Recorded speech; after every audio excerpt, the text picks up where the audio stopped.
योगदान को देश की जनता नहीं भूलेगी। अगर उनके नाम पर माननीय मोहम्मद आजम खान साहब ने कोई हीरे जवाहरात नहीं मांगे, आजम खान ने बंगले कोठियां नहीं बनाई, आजम खान ने लंबी लंबी गाड़ियां नहीं ली, आजम खान ने बड़े बड़े फार्म हाउस नहीं बनाए, आजम खान ने यह सोचा कि मेरे शहर की पहचान छुरी और चाकू के नाम से होती है, मुझे ये पहचान बदलनी है। इस चाकू के शहर में कलम देने का काम अगर किसी ने किया है तो उस वाहिद शख्स का नाम है मोहम्मद आजम खान। आजम खान साहब को उसी अगर शिक्षा के मंदिरों पर ही बुलडोजर चलेंगे तो ये नुकसान देश के भविष्य का है, देश के छात्रों का है। मैं यहाँ पर नहीं पढ़ती हूँ, इस टाइम मैं 11th में हूँ। 12th के बाद मैं अपनी डिग्री यहीं से कंप्लीट करूंगी। ये सिर्फ मेरी बात, फ्यूचर की बात नहीं है। और भी जो जितने बच्चे जो अब पढ़ रहे हैं और आने वाले बच्चे जो पढ़ेंगे, जो ज्यादा फीस नहीं लगेगी, उनकी बात है। और हम जस्टिस चाहते हैं कि ये बिल्डिंग्स ना टूटे। अभी आपने देखा, ये कहा जाता था कि हमारी सरकार में इस्तीफे नहीं होते, हम झुकते नहीं हैं। पुष्पा भी कहता था कि झुकेगा नहीं साला, लेकिन बाद में पुष्पा भी झुक गया है ना। पुष्पा भी माफी मांग लिया था। मौलाना जो डॉक्टर एपीजे अब्दुल कलाम साहब भी छात्र थे जो इस देश को मिसाइल देकर गए हैं। तमाम ऐसे छात्र हैं। कल्पना चावला भी इस देश की छात्र थी, मदर टेरेसा भी इस देश की छात्र थी। एमएस का कंस्ट्रक्शन स्टार्ट हुआ, उस वक्त 2 बिल्डिंगों का नक्शा लिया, उसके बाद में ये जिला पंचायत के अंतर्गत आता था। तो आज आरडीए ये हवाला क्यों दे रहा है कि आरडीए में नक्शा पास हो, जब उस वक्त आरडीए था ही नहीं। तो आरडीए इनको अप्रूव कैसे कर सकता था, या आरडीए कैसे नक्शा पास करता था, जब आरडीए का दायरा ही 2025 में आया है। तो ये बताइए कैसे अप्रूव हो जाती। आदाब दोस्तों, मैं आपके साथ जफर सिद्दीकी, आप देख रहे हैं द लाइक इंडिया। मौजूद इस वक्त मैं रामपुर में, जहां पर ये यूनिवर्सिटी बनाई गई थी। ये यूनिवर्सिटी सिर्फ किसी ईंट और पत्थर की इमारत का नाम नहीं है। ये यूनिवर्सिटी एक ऐसी यूनिवर्सिटी है जिसके साथ हजारों नहीं लाखों बच्चों की जो उम्मीदें जुड़ी हुई है। लेकिन उसको लेकर सरकार ये कह रही है कि इस यूनिवर्सिटी के जो है 38 ऐसे बिल्डिंग है जिनको जो है सरकार को ढाने का सरकार ने प्लान किया है। लेकिन यूनिवर्सिटी के देखने के लिए और इस यूनिवर्सिटी की तमाम तारीखों को बताने के लिए आज मैं नोएडा से यहाँ पहुंचा हूं। और ये तमाम लोग बहुत सारे यहाँ पर बैठे हैं जो लगातार इस धरने को अब चला रहे हैं। इनका कहना है कि जब तक यहाँ पर बैठे रहेंगे, जब तक इस यूनिवर्सिटी का सामने फैसला नहीं आ जाता है। इस यूनिवर्सिटी के दीवार जो गेट है, सामने गेट है, इससे पहले यहाँ पर एक बोर्ड लगाया गया था। यह आम रास्ता है, यह सरकार द्वारा लगाया गया है। वो इसलिए क्योंकि यूनिवर्सिटी की जो है जो हकीकत है उसको खत्म किया जा सके, यूनिवर्सिटी के वैल्यू को खत्म किया जा सके। ये कहा जा रहा है कि 38 बिल्डिंग ऐसी है जिनको जो है सरकार को ध्वस्तीकरण करना है। लेकिन तमाम लोगों का कहना यह है, बहुत सारे लोग ये भी कह रहे हैं कि अगर सरकार को मोहम्मद अली जौहर यूनिवर्सिटी के नाम से तकलीफ है तो सरकार नाम बदल ले, लेकिन इस यूनिवर्सिटी को चलाए, क्योंकि इस यूनिवर्सिटी से देश के बच्चे पढ़ेंगे, देश के युवा पढ़ेंगे और देश के ही पैसों से बनी यूनिवर्सिटी है। आजम खान साहब ने अपने खून से इसको भले ही सींचा हो, आजम खान साहब भले ही आज उसकी बदले में जो है आज आजम खान साहब को जेल में रखा गया हो, वो तमाम चीजें कही जा सकती है। लेकिन मेरा मानना है सरकार कोई भी हो, किसी भी सरकार में आने के बाद जो यहाँ पर जो बजट लगाया गया था वो बजट जनता का है और जनता के बजट से बनाई गई यूनिवर्सिटी है। यूनिवर्सिटी को तोड़ना वो कहां तक मुमकिन है, ये तमाम लोग यहाँ पर है। इन लोगों से बातचीत कर लेंगे कि लोग क्या चाहते हैं, क्या यूनिवर्सिटी टूटनी चाहिए, यूनिवर्सिटी को बचना चाहिए। हमारा मानना यह है कि यूनिवर्सिटी जो है ये एक ऐसा मंदिर है जहां से जो है लोग पढ़ते हैं, लिखते हैं।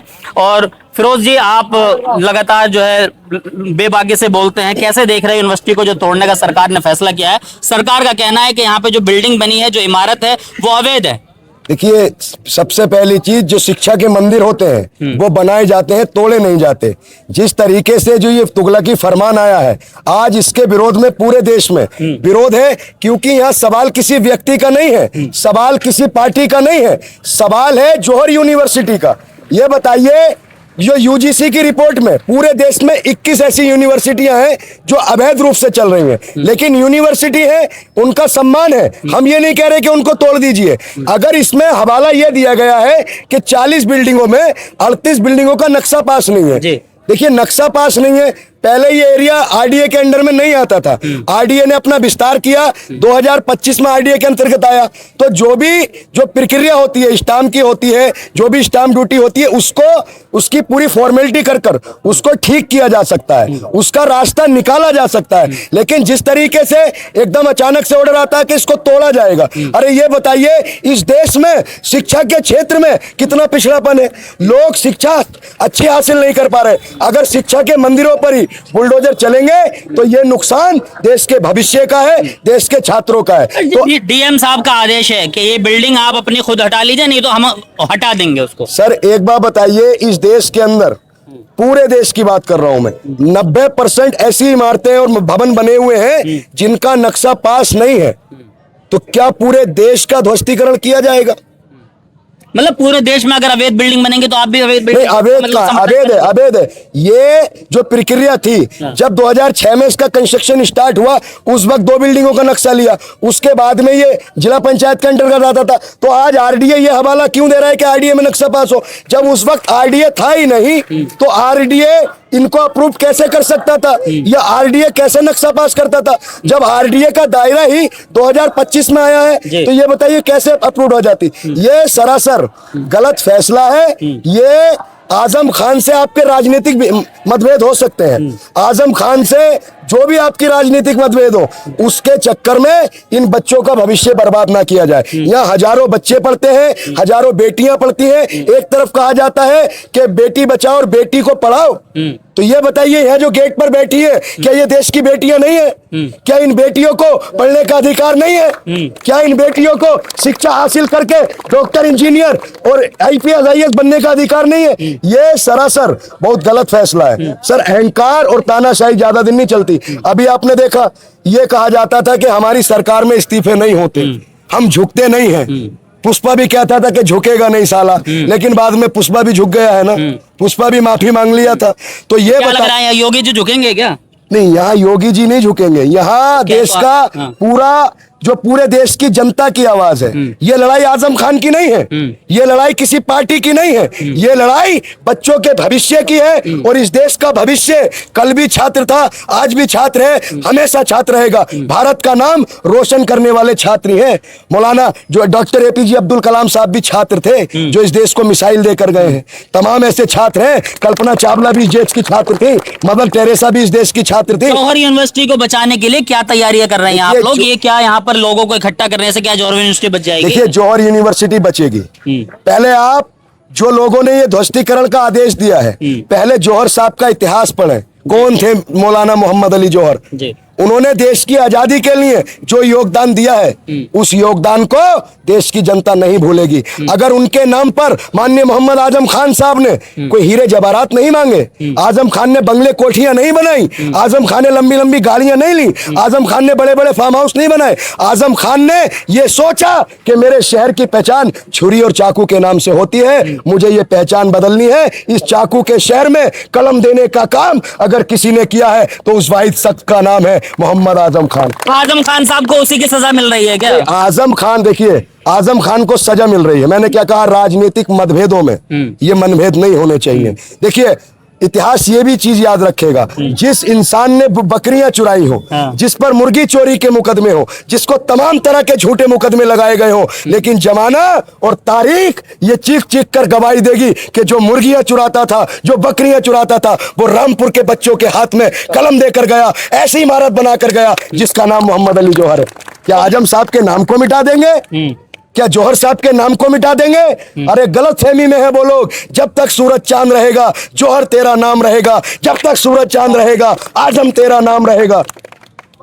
तो जिस तरीके से लगातार लोग ये कह रहे हैं कि यूनिवर्सिटी जो है वो नहीं टूटने देंगे, यूनिवर्सिटी के लिए हम अड़े रहेंगे, लड़े रहेंगे, क्या लग रहा है कि जिस तरीके से जंतर मंतर पर लड़ाई हुई है, जंतर मंतर की जिस तरीके से जंग कल लोगों ने जीती, ऐसा लग रहा है कि छात्रों के बीच जो लोग पहुंच रहे थे वो तमाम राजनीतिक पार्टियों से हटकर पहुंच रहे थे, जिसकी वजह से वो जीत हासिल हुई। क्या लग रहा है कि यहाँ पर वो लोग, वो तमाम छात्रों का समर्थन ऐसा मिल रहा है? देखिए, कई जितने भी आंदोलनकारी लोग हैं, सबसे बात चले वो यहाँ आने के लिए तैयार हैं। 28 तारीख का जो भी फैसला होगा, और हमें इस देश के न्यायालय पर, देश के कानून पर हमें विश्वास है, फैसला हमारे हक में आएगा। देखिए, हम पीसफुल तरीके से प्रोटेस्ट कर रहे हैं, हम अहिंसावादी लोग हैं, हम गांधी जी को और अंबेडकर जी को अपना आदर्श मानते हैं। तो हम इस हक की लड़ाई को पीसफुल तरीके से लड़ेंगे, और पूरी देश की जनता का समर्थन है, और इस लड़ाई को हम मजबूती से लड़ेंगे और जीतेंगे। चलिए, और भी तमाम लोग इस तरफ मौजूद हैं, और ये तमाम वो बच्चियां हैं जो यहाँ पर इसी यूनिवर्सिटी में यहीं पर पढ़ती हैं आप?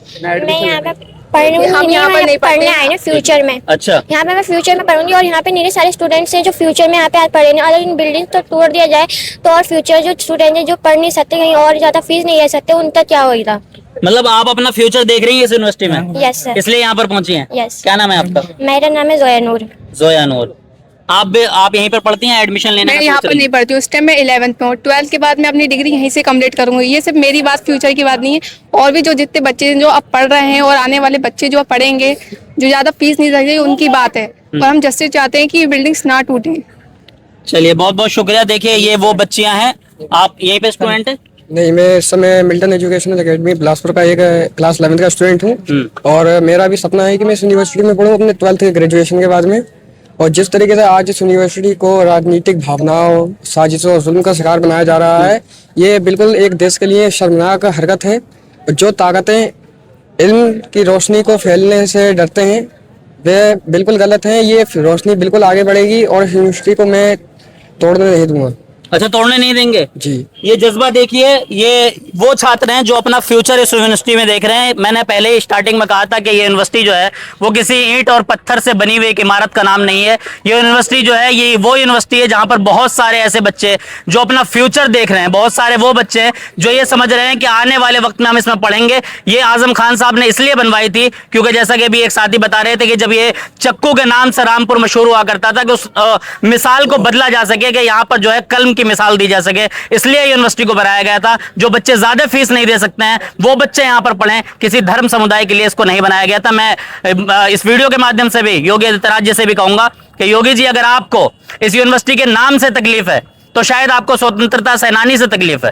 अगर आपको तकलीफ आजम खान साहब से है तो आप आजम खान साहब से अपना इंडिविजुअल, आप अपना जो भी आपका मसला है उसको साइड कीजिए, लेकिन इस यूनिवर्सिटी को मत तोड़िए, क्योंकि इस यूनिवर्सिटी के साथ बहुत सारे बच्चों के सपने जुड़े हैं। जो बच्चे चाहते हैं कि देश के अंदर कुछ करेंगे, साइंटिस्ट बनेंगे, डॉक्टर बनेंगे, तमाम चीजें बनी जा सकती है, लेकिन उन तमाम सपनों को जो कुचलने की साजिश है उसको आप खत्म कीजिए। और भी कुछ लोग हैं यहाँ पर, आप क्या कहना चाहेंगे, कैसे देख रहे हैं यूनिवर्सिटी के मामले को? कैसे देखिए, ये यूनिवर्सिटी का मामला, ये एक जो है शिक्षा का मंदिर है। और ये निखालिस ये नहीं है कि आजम खां का नाम इससे जुड़ा हुआ है। इसमें सभी के बच्चे पढ़ते हैं, चाहे वो हिंदू हो, मुसलमान हो, सिख हो, ईसाई हो। हर बिरादरी का बच्चा इस यूनिवर्सिटी के अंदर पढ़ता है। ठीक है, जो भी मुद्दा है, आजम खां से अगर कोई राजनीतिक उनका मामला है तो वो अपना अलग रखे, लेकिन इस यूनिवर्सिटी को तोड़ने का काम ना किया जाए। चलिए, बहुत बहुत शुक्रिया। देखिए, तमाम लोग हमारे साथ थे। हम इस वक्त जो है रामपुर में हो, और रामपुर की जो ये मोहम्मद अली जौहर यूनिवर्सिटी है, इसको लगातार बचाने का प्रयास किया जा रहा है। और तमाम लोगों का कहना है, तमाम छात्रों का कहना है, जो छात्र जिनको कल तक हमने जंतर मंतर से दिखाया था, वो उन तमाम छात्रों का भी समर्थन मिल रहा है कि लड़ाई जो है वो एजुकेशन की है, छात्र की लड़ाई है, किसी धर्म समुदाय की है, किसी पार्टी की लड़ाई नहीं है। अब पूरी वीडियो को देखकर आप क्या कुछ सोचते हैं कि अपना प्राइस जरूर दीजिएगा।